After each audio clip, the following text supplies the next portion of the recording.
Good evening, everybody, and welcome to this, our new executive. And I welcome to the new members of the executive, and also any of members of the public that are coming in through our live streaming process. Good evening. And I just remind all members, when you press your mic to speak, you come up on the screen. So please remember to turn it off when you're not being talking, or you've not got any reports to move or anything like that. And this will be an experience, I think, for us all tonight. No? Okay, let's start. Angela, any apologies for absence? Councillor Malcolm sent his apologies. Councillor Malcolm. Okay, thank you. Can I sign the published record of the meetings of the 26th of April and the 11th of May, please? Thank you. Remind members of 106, Local Government Finance Act. Remind members about disclosures of interest. We have no business covered by the not covered by the current forward plan. And we have no business not covered by come forward plan special urgency, with no references from committees, no recommendations from scrutiny reviews, and no petitions. So we go straight into the main business. Item 7, children's and families, and over to Aslam. This is, we're going on to behaviour and inclusion, well-being. That's item 8 you're talking about, aren't you? Oh, I'm sorry. Yeah. Yes, I think. Yeah, thank you very much, Chair. The purpose of this report is to seek executive approval to the launch of the Behaviour and Inclusion Wellbeing Strategy and to be implemented in all schools in Luton. Further education and providers and alternative provision. And the background to this report is that our subgroup was set up to devise a behaviour and inclusion and wellbeing strategy in order to develop a shared understanding of inclusion and consistent approach to better understand and manage behaviour, well-being, inclusion, and exclusion across Luton schools. The need to offer more support to schools to better understand children's behaviour and underlying social and emotional and mental health needs, which was highlighted in the Timpson review of the schools exclusion in 2019. The variation of approach and provision in relation to use and experience of exclusions across an area was highlighted as problematic, and the importance and consistency has been emphasized. This also reflects the voices of young people themselves who have reported in consultation in this sense of inequity. The aim is to reduce all forms of exclusion. 7 key priorities and objectives in order to deliver our vision for inclusion were included, gaining commitment from all schools to implement the strategy, sign up and display and promote the commitment, the charter in their settings, to use the guiding principles for decision-making framework when making decisions about exclusion, and ensure education settings have asked if they have done all they can to prevent exclusion, to train staff so they can attachment and understanding trauma-informed and relationships based on approaches on managing challenging behaviours, and to develop resilience in children and young people. To engage in preventative work such as promoting and supporting quality first teaching, preparing children for transition and taking a graduated response to managing emerging difficulties, and to develop equitable, timely, creative reintegration opportunities for young people who have been or who are at risk of exclusion, and to ensure alternative provisions are of highest quality, and to ensure systems for evaluating the effectiveness and impact of the strategy are monitored. So you can see the Behaviour and Inclusion Wellbeing Strategy Charter Appendix A for overview. So the proposal is to implement and roll out training, which will be ongoing termly, on the strategy to senior leaders in schools, further education providers, alternative providers, including special education needs coordinators, behaviour leads, and to support professionals across education, health and social care sectors. So therefore, I ask the executive to approve the report. Are there any questions? Tom? Yeah, if I could. The first question is, of all the academies, one of the reasons I asked that question is, you know the person, most of the Lucy and Chorley councillors dealt with a single mum whose kid was at Alliard, I still call it, Chalk Hills Academy. The thing that, are they going to sign up to the family? Because, you know, the instances of the mum going down, being told to be there at 1:30 to pick a child up, giving up her afternoon at work, and then turning around and saying, well, he's behaved himself this morning, so we're going to keep him in school till 3 o'clock. And, you know, that did the family no good, the mum lost money, the child didn't know where he was going, but because it was an academy, we couldn't do a lot about it. So the academy signed up, and are we also going to look, as part of what I see is a very good policy, to look not just at the individual pupil, but look at the school's liaison with the family as well, through the welfare worker in the school, or through the school, you know, chaplain, any way we can. But unless we make the family part of it, it's just not going to work. And I can't see anything in the report about academies. I can see plenty about dealing directly with the pupil, but sometimes we need to deal directly with the family as well, don't we? On that occasion, you know it, I won't say a name because you know about it as well. The only way that worked was when all the family was got on board to work with the family. I can't see anything about that in the report.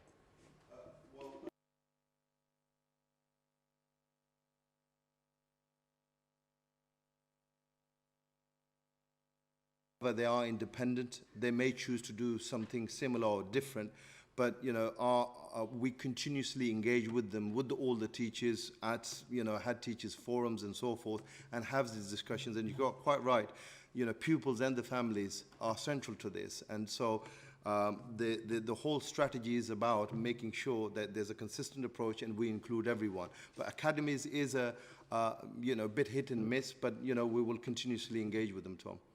But they are a separate entity, and we cannot force them. Through the Chief Executive, if we find an academy not fulfilling its duties, is there any way we can put objections into that academy, about that academy?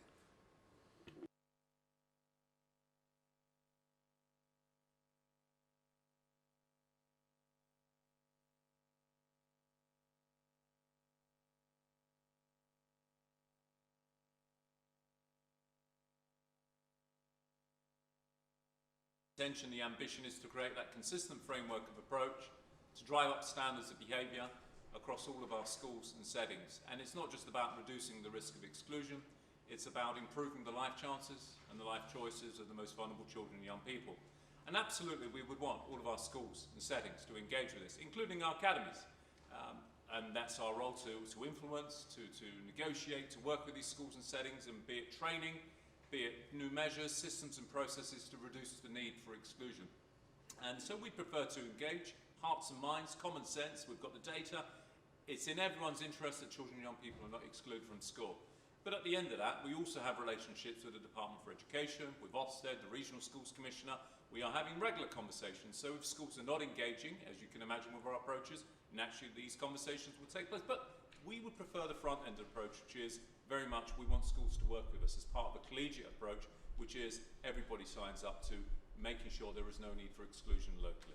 But obviously at the end of that line, if schools are not going to engage, then there are other measures and approaches which as a local authority we have at our disposal. But naturally, as I said, we'd rather a collegiate approach. We have a policy, everyone sign up to it, implement it, and make sure that every child in Luton gets the best possible chance to not be excluded and have their life chances and choices optimised through the work of such an approach. Yeah, thank you, Hazel. The policy looks fine. I'm really pleased to see this development. But unless you can get high schools to sign up to it, it's just a piece of paper. High schools are where the key to the problem really lies. And the council doesn't have any high schools. They're all independent status of one sort or another. I think it would be helpful if we could hear, first of all, what incentives are being offered to encourage them to sign up to this, And secondly, have there been any indications that any of them intend to do so? Are there any answers from anybody? Yes.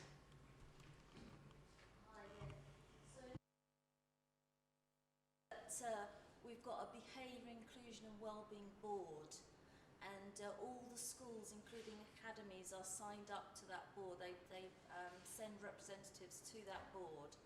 So all the way through from 2 years now we've been working on this, and they have all been included in developing the strategy.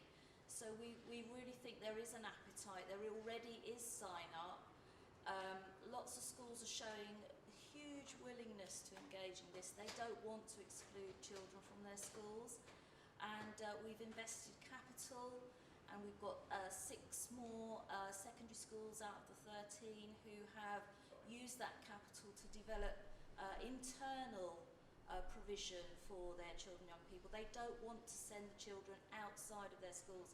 They want to keep them in, and the big strand of this is around belonging. And so we believe that there is sign up, there is commitment, people are keen to sign up to this strategy, they want this approach. Just wanted to pick up the point about parents as well, included in this, perhaps not as obvious as we may have made it, but absolutely voice of the child and their parents is one of the key principles behind those questions that we ask ourselves. Have we asked the views of the parents? Have we asked the views of the child? So we believe we have that included in the strategy. Thank you. Stand to what Linda has just said in terms of the approach to shaping and designing this strategy has very much been about co-production, bringing schools and partners inside of the process. So they're shaping, this is a strategy for schools, led by schools. In some local areas, unfortunately, something like this has been delivered without the input of schools and settings. So guess what, when it comes to implementation, it's a little bit harder because they have had no involvement, no ownership, therefore no commitment.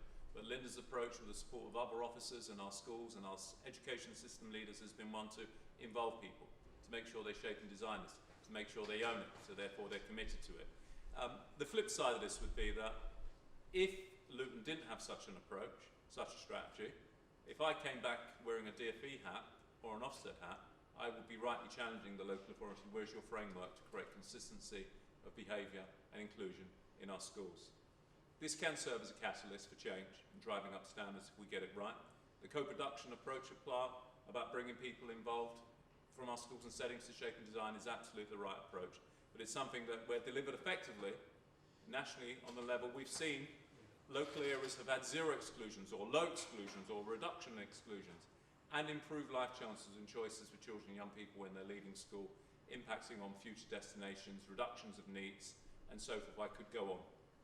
But the key ingredients of greatness in an approach like this is about co-production, the breadth of engagement and representation, and working with our schools and settings to implement this robustly. So far we've followed those key ingredients, as I would call them. So we're very keen to get on with implementation now. Just to add, Hazel, I visited 3 high schools myself, including Ashcroft, Chalk Hills. No one was against this. They were very much in favour. In fact, they said it was in their interest to reduce the exclusion rates, and they saw this as very, very positive. So, I mean, we didn't see any resistance to this. You mentioned one of the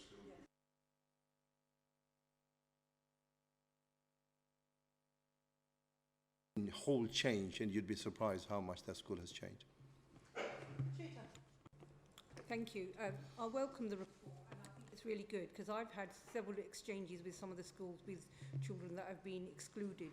So I really welcome this report in terms of looking at the well-being of the children, making sure that they're able to progress later on in life and not just being excluded from there, because there can be different factors. So I really welcome that, especially with some of the academies being in my patch as well that I've had to deal with. And there has been positive in terms of my engagement with them and with the families, and I think that holistic approach in terms of the families and the children is really important. I think Tom picks up on that. It's not just that child that's excluded, it's the whole family that's affected. So looking at that as a whole family and how they deal with that is really important. So I really welcome this, but how are we going to be able to know with academies in terms of the numbers of exclusions and how are we going to be able to monitor that and know what progresses are being made in terms of that, and children aren't just placed in other places because of exclusion because they can't deal with the behaviour or whatever the reason. Thank you.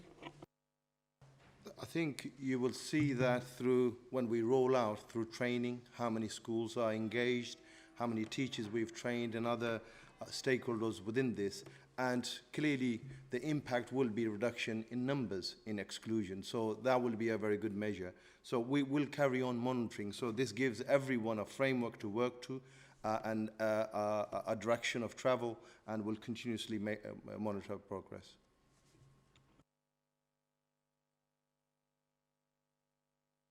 Firstly, I agree with the policy. It's a good policy coming forward here. Again, about the academies, we want to make sure that every academy gets on board, because if they don't get on board, then I think as a council we need to put pressure on them. As Tom was saying, we need to put pressure on to make sure they do get on board. But if the implementation, if we get the academies on board, the implementation works, this could be a game changer for the young children of Luton. So I welcome the policy. Thank you.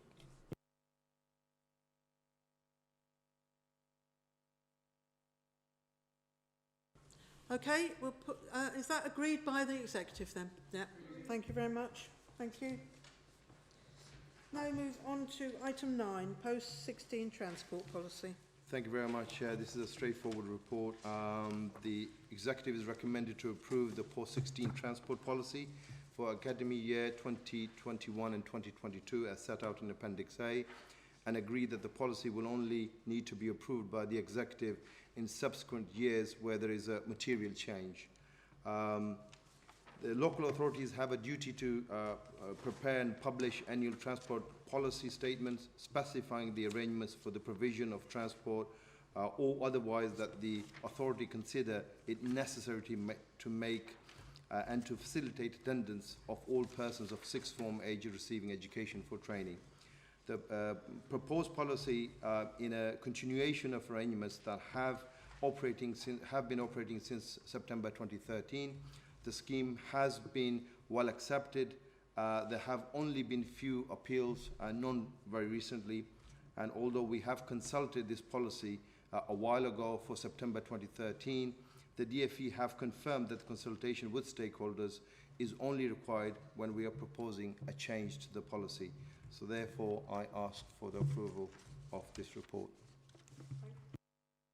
Sam, are there any questions on it? Happy to agree it? Thank you very much. Thank you. We now move into private. Are there any members of the public